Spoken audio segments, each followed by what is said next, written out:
आज Doubtnut app download करें। Doubtnut पर अपने सभी गणित, रसायन विज्ञान, भौतिक विज्ञान और जीव विज्ञान के डाउट्स का करो सफाया। बस प्रश्न की फोटो खींचो, एक ही प्रश्न को क्रॉप करो और तुरंत वीडियो सोल्यूशन पाओ। अभी डाउनलोड करें।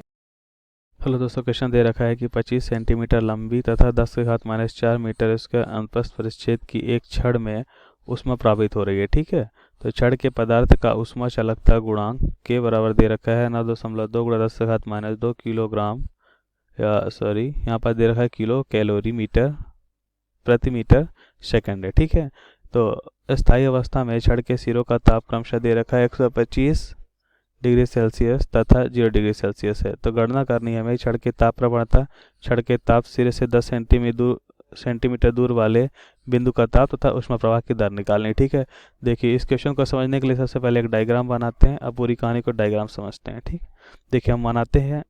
देखिए हम क्या बना रहे हैं, एक छड़ बना रहे हैं। छड़ का सिरा हम जानते हैं कैसा होता है, एक वृत्ताकार होता है। ठीक है, अब इसे हम क्या करते हैं, देखिए हमें क्या क्या दे रखा है, इसका क्षेत्रफल दे रखा है कि छड़ का जो क्षेत्रफल है कितना है, 10 के घात -4 मीटर स्क्वायर है। ठीक है, और क्या दे रखा है कि छड़ की जो लंबाई है वो कितनी है, 25 सेंटीमीटर है।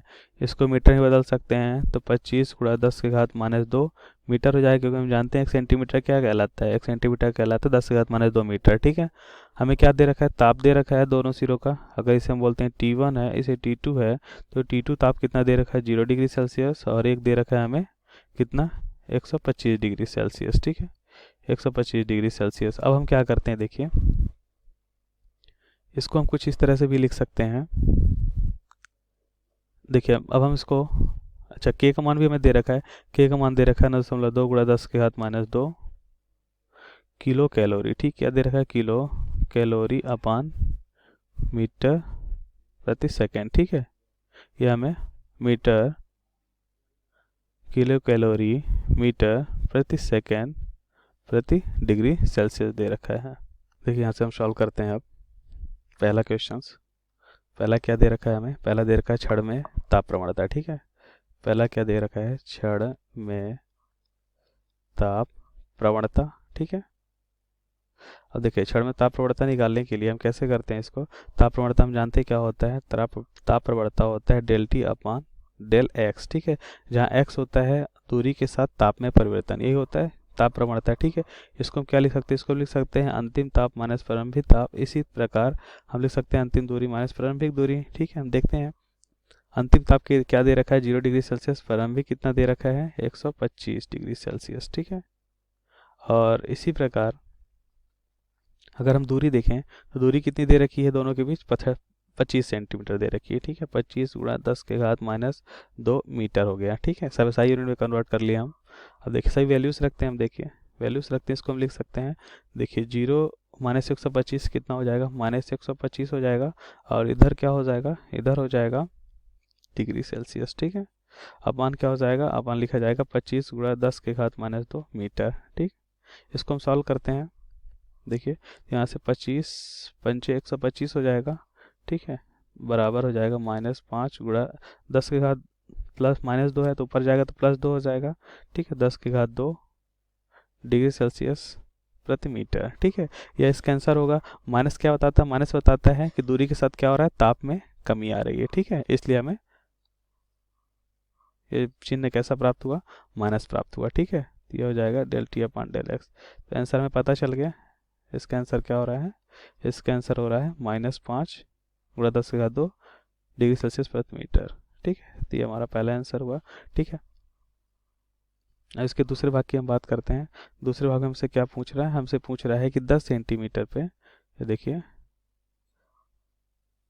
10 सेंटीमीटर दूरी पे बिंदु का ताप, मतलब हम कह सकते हैं यहाँ से अगर 10 सेंटीमीटर दूरी कुछ यहाँ तक हो, ठीक है, यहाँ से यहाँ तक पहुँचने में 10 सेंटीमीटर की दूरी है, तो हमें यहाँ पर ताप बताना है। यहाँ पर ताप अगर हम T मानते हैं तो इसको हम कैसे लिखेंगे, देखिए इसको हम लिख सकते हैं कुछ इस तरह से।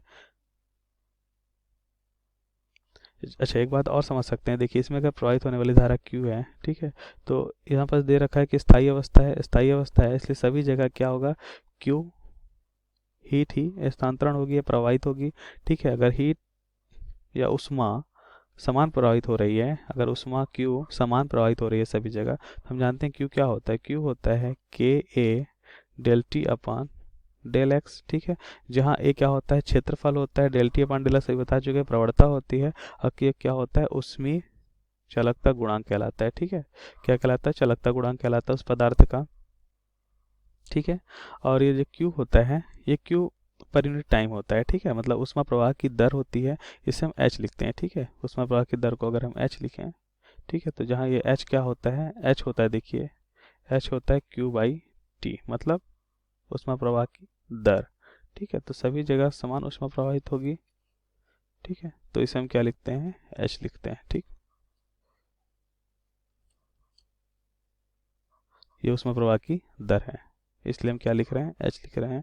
अच्छा, यहाँ से क्या देखते हैं कि उसी पदार्थ के लिए अगर हम एक देखते हैं ऊष्मा प्रवाह की दर, हम देखते हैं इस जीरो दूरी से किस दूरी तक, 25 सेंटीमीटर दूरी तक, और देखते हैं जीरो दूरी से 10 सेंटीमीटर की दूरी तक। दोनों स्थिति में क्या देखते हैं, ऊष्मा प्रवाह की दर समान है, तो क्या हम लिख सकते हैं कि ऊष्मा प्रवाह की दर H किन के बीच देख रहे हैं हम देख रहे हैं 25 सेंटीमीटर की दूरी पे बराबर हो जाएगी ऊष्मा प्रवाह की दर कितने, 10 सेंटीमीटर की दूरी पे, ठीक है। अच्छा, तो हम देखते हैं कि दोनों के लिए K का मान समान है, A का मान समान है, तो क्या हम लिख सकते हैं, del T upon del x बराबर 25 सेंटीमीटर के लिए, और हम क्या देख लिए इधर, del T upon del x देख लिए हम 10 सेंटीमीटर के लिए, ठीक है। अच्छा, यहाँ से हम इसको कैसे लिख सकते हैं, देखिए यहाँ से हम इसको लिख सकते हैं कुछ इस तरह से, इसको लिखा जा सकता है अंतिम ताप माइनस प्रारंभिक ताप और दोनों के बीच की दूरी, ठीक है। तो अंतिम ताप हमें पता है कितना है, 0 है, माइनस प्रारंभिक ताप 125 है, अपान क्या हो जाएगा, दूरी 25 सेंटीमीटर, ठीक है। इस बार हमें यूनिट चेंज करने की जरूरत नहीं है, सेंटीमीटर को मीटर बदलने की जरूरत नहीं, क्योंकि नीचे से कैंसिल हो जाता है, ठीक है। हम दिखाते हैं कैसे कैंसिल हो रहा है। अच्छा, यहाँ पास हम देखते हैं अंतिम हमें निकालना है टी है, और प्रारंभिक क्या है, माइनस 125, ठीक है। कितना हो जाएगा, 125, अपान दूरी हमें कितना दे रखा है, 10 सेंटीमीटर दे रखा है, ठीक है। तो यहाँ पास क्या होता है, देखिए यह गुणा, देखिए यहाँ पास अगर 10 के घात माइनस 2 लिखते हैं तो क्या होता है, कैंसिल हो जाता है, इसलिए हमने पहले से नहीं लिखा। चलिए ठीक है, इसको हम सॉल्व करते हैं। इसको 0 माइनस 125 घटाने के बाद कहते हैं माइनस 125 बचेगा, इसको सॉल्व करते हैं, 25 पंचा 125 हो जाएगा, ठीक है। इसको कैसे लिखा, इसको लिखा जा सकता है माइनस 50 गुणा 10, ठीक है, क्योंकि 10 इधर आएगा, ठीक है। तो क्या हो जाएगा, 5 से गुणा हो जाएगा, तो माइनस 50 बचेगा, इधर क्या बचेगा, टी माइनस 125। इसको सॉल्व करते हैं, इसको क्या लिखा सकता है, इसको टी बराबर लिखा सकता है, देखिए माइनस 125 इधर जाएगा तो प्लस 125 हो जाएगा, प्लस 125 माइनस 50 कितना हो जाएगा, प्लस का 75 आ जाएगा, तो 75 डिग्री सेल्सियस आएगा। तो हमारा आंसर क्या हुआ, 10 सेंटीमीटर दूरी पे जो ताप कितना हो जाएगा, 75 डिग्री सेल्सियस हो जाएगा, ठीक है। एक आंसर हमें प्राप्त हुआ 75 डिग्री। अब तीसरा पार्ट क्या है, तीसरा पार्ट हमें पूछ रहा है कि ऊष्मा प्रवाह की दर मतलब H बताना है, ठीक है, कि उस पदार्थ में ऊष्मा प्रवाह की दर क्या होगी। तो H बराबर हम जानते हैं क्या होता है, K A del T upon del x. इसके बारे में बता चुके हैं कि सभी वैल्यूज़ क्या हैं, ठीक है। अब देखिए सभी वैल्यूज़ हम रखते हैं, ठीक है। वैल्यूज़ रखने के बाद हम देखते हैं हमारा आंसर क्या आ रहा है। H हमें निकालना है, तो H बराबर क्या हो जाएगा, H बराबर हो जाएगा के क्या है, देखिए के वैल्यू हमें दी है, कितनी दे रखी है, 9.2 गुणा 10 के घात माइनस 2, कितना दे रखा है, 9.2 गुणा 10 के घात माइनस 2, किस में दे रखा है, किलो कैलोरी प्रति सेकेंड मीटर डिग्री सेल्सियस में दे रखा है, ठीक है। देखिए क्षेत्रफल दे रखा है, क्षेत्रफल देखिए कितना दे रखा है, 10 के घात माइनस 4 मीटर स्क्वायर, तो ये वैल्यू रख रहे हैं 10 के घात माइनस 4 मीटर स्क्वायर। और ताप प्रवणता देखते हैं, ठीक है। तो ताप परिवर्तन कितना दे रखा है, दो फलक के बीच 125 अपान कितना दे रखा है, दूरी हमें पता है कितना दे रखा है, 25 गुणा 10 के घात, सब SI यूनिट में रख रहे हैं, 10 के घात माइनस 2, ठीक है। अब यहाँ से जो वैल्यू कैंसिल हो रही है कैंसिल करते हैं हम, देखिए क्या कैंसिल हो, 10 के घात माइनस 2 से 10 के घात माइनस 2 कैंसिल हो गया, 25 पंचे 125 हो गया, ठीक है। तो क्या बच रहा है यहाँ से, देखिए इसको हम लिख सकते हैं, कि H बराबर हो जाएगा, देखिए एक चीज़ और है, ये देखिए इनकी यूनिट भी लिख लेते हैं हम। इसकी यूनिट हो जाएगी मीटर स्क्वायर और इनकी यूनिट क्या हो जाएगी मीटर प्रति, और इनकी यूनिट क्या हो जाएगी, देखिए ये ताप प्रवणता है, ताप प्रवणता की यूनिट क्या हो जाएगी, ताप प्रवणता की यूनिट डिग्री सेल्सियस अपान मीटर। ठीक है, तो इनकी यूनिट भी हम कैंसिल कर लेते हैं एक बार।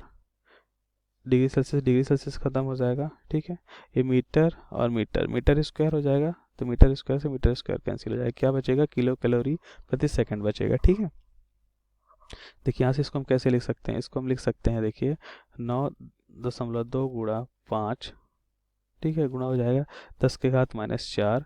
देखिए किलो कैलोरी है तो इसको हम लिख सकते हैं 10 के घात माइनस, सॉरी 10 के घात, किलो का क्या होता है, किलो होता है 10 के घात +3 कहलाता है किलो, तो 10 के घात 3, और क्या बचेगा, कैलोरी प्रति सेकंड बचेगा। ठीक है, यह इसका मात्रक भी बचा।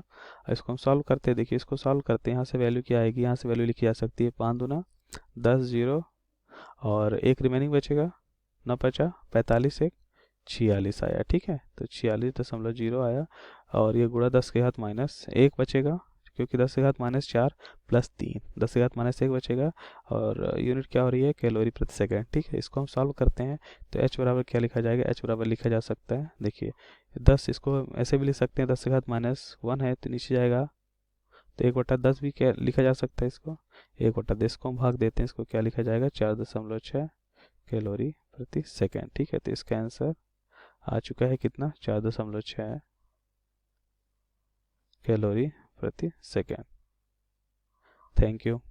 कक्षा 6ठी से 12वीं से लेकर नीट, IIT, JEE वो एडवांस के लेवल तक 1 करोड़ से ज़्यादा छात्रों का भरोसा। आज ही डाउनलोड करें डाउटनेट ऐप या व्हाट्सएप करें अपने सारे डाउट्स 8400 400 400 पर।